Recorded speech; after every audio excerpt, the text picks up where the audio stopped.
Cara yang paling efektif dalam mengusir syaitan dari rumah yaitu membacakan surat Al-Baqarah, satu surah penuh. Ini berdasarkan hadis Abu Hurairah radhiyallahu anhu bahwasanya Nabi SAW bersabda, "La taj'alu buyutakum maqabir, inna asy-syaitana yanfirru minal baiti alladhi taqra'u fihi surat Al-Baqarah." Janganlah kalian jadikan rumah kalian seperti kuburan. Sesungguhnya syaitan lari dari rumah yang dibacakan surat Al-Baqarah di dalamnya.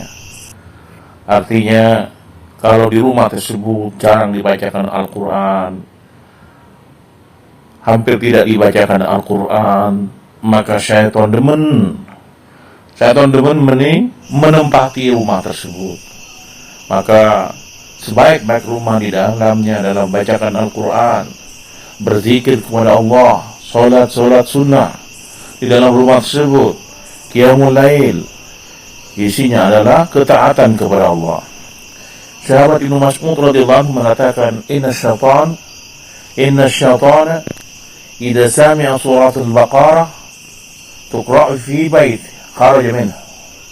Sesungguhnya syaitan apabila mendengar surat Al-Baqarah dibacakan dalam rumah, maka dia akan keluar dari rumah tersebut. Hadis ini diriwayatkan Ad-Darimi dan juga Tabrani dalam Mu'jam Al-Kabir.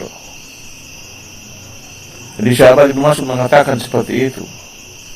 Maka hendaknya kita mengimani apa yang dikatakan dari sahabat radhiyallahu anhu Ibnu Mas'ud. Dan banyak kaum muslimin senantiasa ketika berada di rumahnya kadang mengikuti sangkaan-sangkaan yang tidak ada, yaitu keyakinan akidah dalam Islam. Maka pentingnya kita mempelajari akidah tentang jin, tentang malaikat, sehingga tidak terpengaruh oleh yaitu hal-hal yang membuat seseorang muslim takut ya di rumahnya, tentang hantu atau sebutan-sebutan yang ada, ya, pocong, kuntilanak, itu semua buatan dari jin agar supaya kita jauh dari Allah. Maka semakin kita mendekat kepada Allah, semakin kita oleh Allah dimudahkan untuk mendapatkan ketenangan hidup. Wala takhafu wa la tahzanu. Janganlah kalian takut dan bersedih. Ya. Allah takhafu wa la tahzanu. Janganlah kalian takut dan bersedih. Orang yang senantiasa mengatakan, ya, Rabbuna Allah summa istaqamu. Rabb kami Allah, artinya mempelajari, meyakini, mengaplikasikan dalam kehidupan kita sehari-hari, yaitu tauhid kepada Allah, at-tahlil la ilaha illallah dengan baik dan diamalkan, yaitu hanya mengesahkan, mengibadai Allah, memohon hanya kepada Allah, mentauhidkan Allah azza wa jalla tabaraka wa ta'ala. Maka kaum muslimin yang saya cintai karena Allah, jadi setan yang lari dari rumah yang dibacakan surah Al-Baqarah adalah setan yang mengganggu secara zahir, sebagaimana diterangkan oleh Ibnu Hibban dari Imam Abu Hatim, diterangkan rahimahullah ta'ala qala Abu Hatim qauluhu sallallahu alaihi wasallam lam yadkhul syaitan baita. Sesungguhnya syaitan tidak akan memasuki rumahnya. Maksudnya adalah syaitan yang membangkang, mengganggu, bukan yang lainnya. Sahih Ibnu Majah, Sahih Ibnu Hibban, ya, menerangkan seperti itu. Bukan Ibnu Majah, ya. Jadi siapa saja yang membaca, entah dia saudaranya di rumahnya, atau datang anaknya membaca, atau ibunya membaca, atau tamunya membaca surat Al-Baqarah, ya, itu syaitan akan lari di rumahnya. Karena ini tidak menghususkan dari lafaz hadis tersebut dari membaca surat Al-Baqarah untuk mengusir syaitan. Jadi kaum muslimin yang dicintai dan dirahmati oleh Allah azza wa jalla tabaraka wa ta'ala, Maka ada beberapa rutinitas yang selayaknya dilakukan agar rumah kita selalu dijauhi syaitan yang suka mengganggu.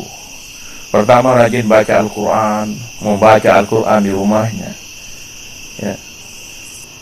Membaca zikir-zikir di rumahnya kepada Allah, zikir pagi, petang, jadi baca dengan baik. Maka membaca Al-Quran ini adalah salah satu bentuk untuk pencegahan dan pengusiran syaitan di rumah. Dari sahabat Abu Hurairah radhiyallahu anhu, bahwasanya Nabi sallallahu alaihi wasallam bersabda, "La taj'alu buyutakum maqabir, inna syaitana yanfiru minal baiti alladhi taqra'u fihi suratul Baqarah." Jangan kalian jadikan rumah kalian seperti kuburan. Sesungguhnya syaitan itu lari dari rumah yang dibacakan surah Al-Baqarah di dalamnya. Hadis ini diriwayatkan Imam Muslim dalam hadis 780 dan Tirmidzi dalam 2877. Hadis ini Nabi Shallallahu Alaihi Wasallam yaitu mengkontraskan antara rumah dengan yaitu tempat di mana seseorang berada dalam tempat kuburan, ya. Kalau malam, ya, orang takut. Sebagian orang-orang kadang takut. Begitu juga rumah ketika berada di mana tidak dibacakan Al-Quran, gelap dan semacamnya, juga akan takut. Ya. Beliau memerintahkan agar rumah kita tidak dijadikan seperti kuburan, yang dimana rumah yang di dalamnya tidak dibacakan Al-Quran. Maka rumah jadikan tempat kita tempat ibadah kepada Allah Azza wa Jalla. Ya, jadi kalau berkuburan itu untuk ziarah, ya. Ziarah ini untuk mengingat kematian. Dan sunnah Nabi SAW ziarah kubur, ya.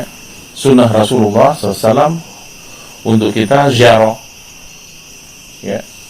Dan ini agar supaya kita mempersiapkan diri untuk amal-amal kita dari saudara-saudara kita yang telah melampaui kita lebih dahulu.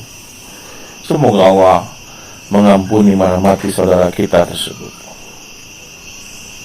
Selanjutnya, jangan pedulikan segala bentuk gangguan syaitan. Maka sikap cuek, tidak peduli, ternyata menjadi cara ampuh untuk mengusir syaitan. Syaitan sebagaimana manusia, ketika dia mengganggu kemudian tidak digubris, bisa jadi dia akan bosan untuk mengganggu kita. Maka jangan kita, ya, kalau ada saudara kita misalnya, ya, sering mengganggu, ya, kita tidak usah kepo, biarin aja. Maka doakan yang baik, nanti bosan-bosan sendiri. Begitu juga kalau kita ngurus syaitan terus, ya, takut terus, maka itu akan bawanya akan menjadi kita tidak fokus di rumah, takut sama syaitan, sama jin, sama hantu dan semacamnya.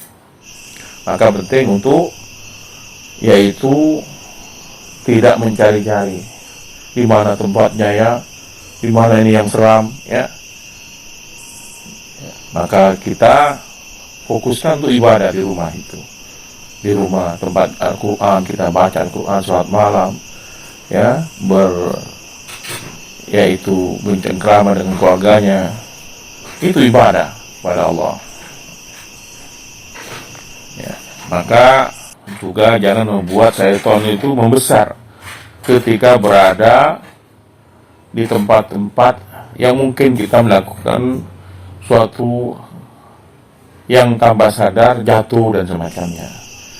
Dari Abu Mali, dari seorang dia mengatakan, aku pernah diboncengi oleh Nabi SAW, Rasulullah SAW, lalu tunggangan yang kami naiki tergelincir. Ta'isha syaitan, ya, dia mengatakan celaka syaitan. Namun Rasulullah SAW, Nabi SAW melarang, la taqul ta'ish syaitan, fa innaka idza qulta dzalik, bila kalian mengatakan seperti itu, ta'awwam hatta yakuna mislal bait wa yakuna biqauti, walakin qul bismillah fa innaka idza qulta dzalik tasaghar hatta yakuna misla adzubab, hatta yakuna misla adzubab. Janganlah kamu ucapkan celakalah syaitan, karena jika kamu mengucapkan demikian, syaitan akan semakin besar seperti rumah. Lalu syaitan pun dengan sombongnya mengatakan, itu semua terjadi karena kekuatanku. Akan tetapi katakan, ucapkan bismillah. Jika engkau mengatakan seperti ini, syaitan akan semakin kecil sampai dia akan seperti lalat. Hadis ini sahih, ya, diriwayatkan oleh Imam Ahmad dan Abu Daud. Maka kita hendaknya jadikan, ya, zikir kepada Allah, lafaz bismillah ini ketika kita makan, ketika kita minum, mau masuk rumah baca bismillah, ya, dengan sunnah-sunnah yang diajarkan Nabi Sallallahu Alaihi Wasallam. Dan juga yang ketiga, baca doa ketika masuk rumah. Ini mungkin hal yang kecil, mungkin perlu dibiasakan, ya, adalah memulai segala yang penting dengan doa dan zikir. Salah satunya ketika masuk rumah, ketika kita masuk rumah kita, ya, meskipun kita kelihatannya remi. Maka dalam hadis diterangkan dari sahabat Jabir bin Abdullah radhiyallahu anhu, Nabi sallallahu alaihi wasallam bersabda, "Idza dakhala ar-rajul baitahu fadzakara Allahu inda dukhulihi wa inda ta'ami faqala asy-syaitan la mabita lakum wa la 'asha wa idza dakhala falam yadhkurillah inda dukhuliha qala asy-syaitan adraktum al-mabit." Apabila ada orang yang masuk rumah kemudian dia mengingat Allah ketika masuk, ya, mengingat Allah, baca bismillah, dan ketika makan baca bismillah, ya, maknanya seperti itu, maka syaitan akan mengatakan kepada temannya, tidak ada tempat menginap dan tidak ada makan malam. Tapi bila dia tidak mengingat Allah, ya, tidak menyebut lafaz Allah bismillah, ya, ketika masuk rumahnya makan tidak baca bismillah, minum tidak baca bismillah, ya, maka mengatakan mereka itu syaitan-syaitan, jin-jin dari golongan syaitan. Jin yang tidak taat itu disebut syaitan, ya. Yuwaswisu fi suduri nasi minal jinnati wan nas. Maka jin-jin itu mengatakan, kalian mendapatkan tempat menginap, ya, kata teman-teman syaitan yang lain. Jadi tempat betah, deman, yang senang, ya, demen tinggal di rumah orang yang di dalamnya tidak disebutkan nama Allah. Maka penting, ya, ketika masuk rumah, makan di rumah, minum di rumah, ya, melakukan hal-hal yang disunahkan Nabi SAW, ya, dimulai dengan yang baik dengan baca bismillah. Ketika menutup pintu baca bismillah, ya, sebagaimana diterangkan, ya, dari sahabat Jabir bin Abdullah, Nabi SAW memberi banyak saran agar kita tidak terganggu oleh syaitan. Salah satunya, wa aghliqu adwab wadhkur ismallah fa inna syaitan la yaftah babul mughlaqan. Tutuplah pintu dan sebutlah nama Allah. Jadi ketika menutup pintu, sebut nama Allah, bismillah, ya, ketika buka bismillah, ya, ketika menutup bejana bismillah, ya. Ini pentingnya, ya, kata Rasulullah SAW, tutuplah pintu dan sebutlah nama Allah. Wa alikul abwab wadhkur ismallah, sebutlah nama Allah, tutuplah pintu dan sebutlah nama Allah. Fa inna syaitan la yaftah babu mughlaqan. Karena syaitan tidak akan membuka pintu yang tertutup. Ini sebagai keyakinan kita, ya. Tak boleh kita ragu, was-was, oh nanti dibuka pintunya sama syaitan. Kalau baca bismillah, ya, itu sudah dijamin oleh Nabi SAW. Ketika keluar rumah, juga penting untuk biar rumah kita tidak ditempati oleh syaitan. Yang baca doa yang diajarkan Nabi SAW, Bismillahirrahmanirrahim, la haula wa la quwata illa billah. Ya. Dengan nama Allah aku bertawakal kepada Allah, tiada daya dan kekuatan ya kecuali dengan Allah. Hadis ini ya dinyatakan sebagai yang keluar rumah kemudian dia membaca doa di atas, maka diterangkan ya faqut huditum wa kufitum wukitum ya, sungguh ya kata Rasulullah SAW, kamu telah diberi petunjuk, dicukupi dan dilindungi ya. Maka setan kemudian berteriak, kaifalak bericikot hudi wa kufi wuki, bagaimana kalian bisa mengganggu orang yang sudah diberi hidayah, dicukupi dan dilindungi ya. Jadi diberi petunjuk oleh Allah. Baca doa tadi, Bismillahirrahmanirrahim, tawakkaltu 'ala Allah wa la haula wa la quwwata illa billah.